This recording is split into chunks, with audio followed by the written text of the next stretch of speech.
What's up, YouTube? Today I'm here to show you how to do a video on this 2008 Toyota Tundra. Now this is going to apply to all Tundras with 4-piston calipers and Toyota Sequoias and some of your Lexus sport utilities too with this style of caliper, and even some of your Tacomas as well.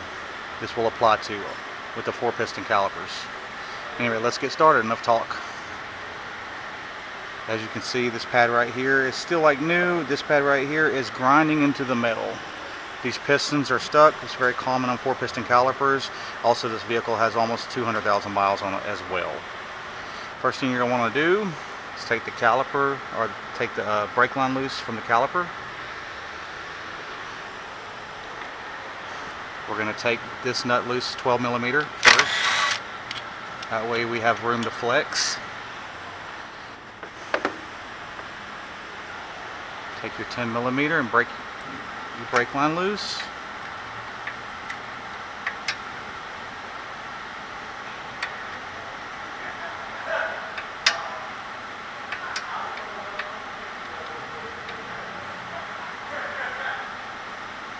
Now if you do this quick enough, you won't lose much brake fluid. Some people clamp the lines off. You can, but just make sure you use a plastic clamp tool for like hoses. I'm quick enough to where I don't have to worry about doing that. Take your gun or a ratchet or a wrench, whatever you have at home. 17mm. You don't have to use a swivel. I'm using a swivel because it's an impact swivel. Take both of your caliper bolts loose.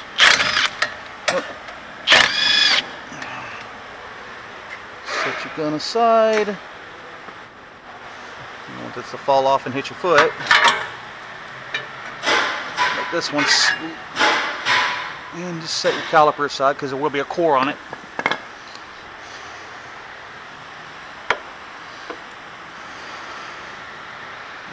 Grab your new caliper, which I already have. A lot of times they'll come with this plastic little cover in here to protect threads. Take that out. Little screwdriver works great. Little flathead screwdriver, pocket screwdriver. Just make sure that's going to bolt up. The threads are good. I've gotten these calipers a lot of times where the threads are damaged. That's good.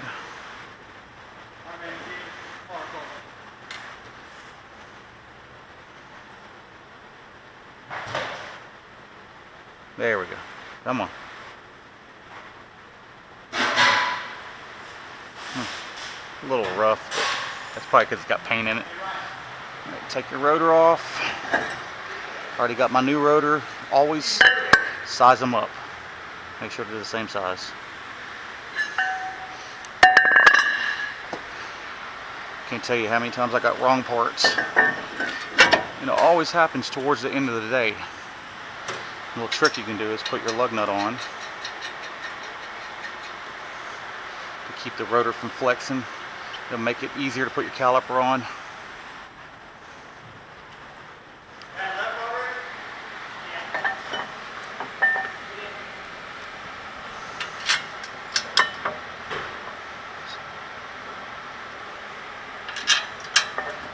Start both of your bolts.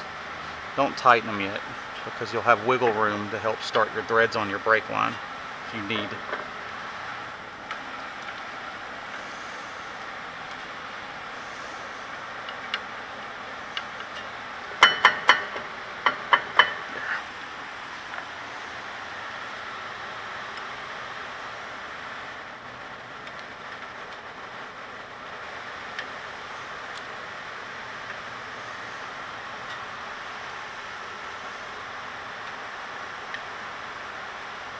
I like to tighten my brake line all the way before I tighten the caliper bolts. You don't have to. I don't know why. I just do. Probably just cuts down on fluid loss. The quicker you are, you get that fluid to stop dripping, the less you'll have to put in your master cylinder when bleeding it out. Snug that real good. I always make sure the top one's tight too.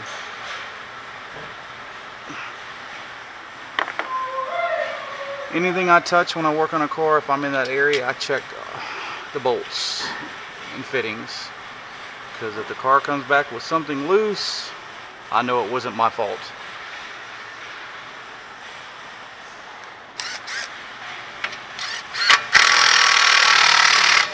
Tighten that down. This is tight, that's tight. Now you can tighten your caliper bolts.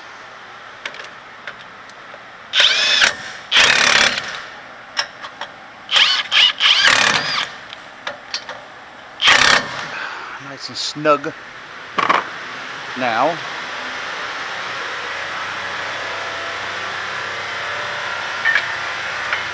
slide your brake pads in.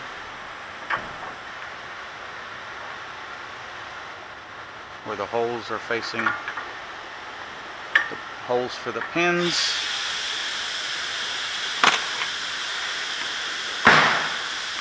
Come here.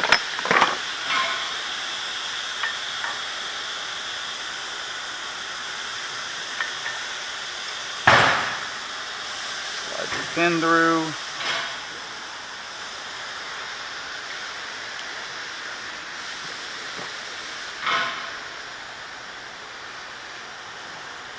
There it is, fell on the floor. This guy goes on the bottom.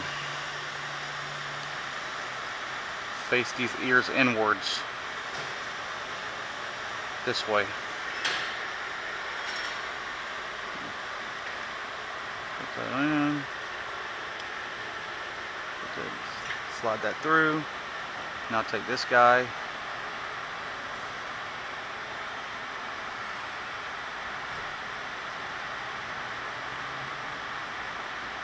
Push it in the hole. Now take this part and push it in the hole in the back where it clips into that hole. Now you're going to take these right here, put them in the hole in the brake pad.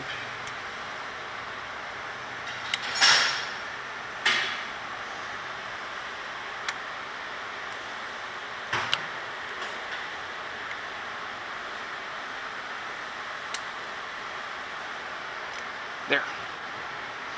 Alright, just like that. These little ears stick on the outside of the pad. Now, make sure you take your lug nut off. It sucks when you lift your wheel up and that lug nut's there and you got to put the wheel back down.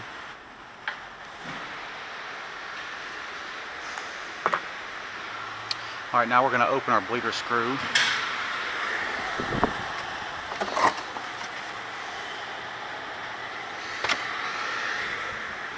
Yeah, well, the original bleeder screw was a 10mm. Go figure they just changed the size on it to an 8mm on the new one.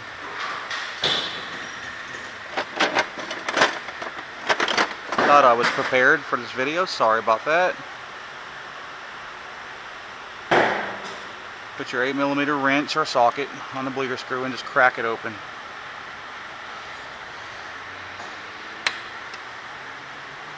And you just want to wait till it starts dripping. Once it starts dripping, you can close the screw, go inside the car, pump the brake pedal till it feels nice and hard. Notice it's dripping already. It didn't take long at all. Once it gets done dripping, like I said, you're going to go inside the car and pump the brake pedal up till it feels nice and stiff. Then open the screw again and let it bleed for another 10-15 seconds till you see no more air bubbles, and it will be completely bled out. You won't even have to have an assistant help you. Anyway, I hope this video has been informative. Sorry if I talk too quick. It is the end of the day and I am staying late at work to do this brake job. The customer's waiting. So anyway, please subscribe, check like or dislike, send your comments below. Y'all have a good day. Peace out, YouTube.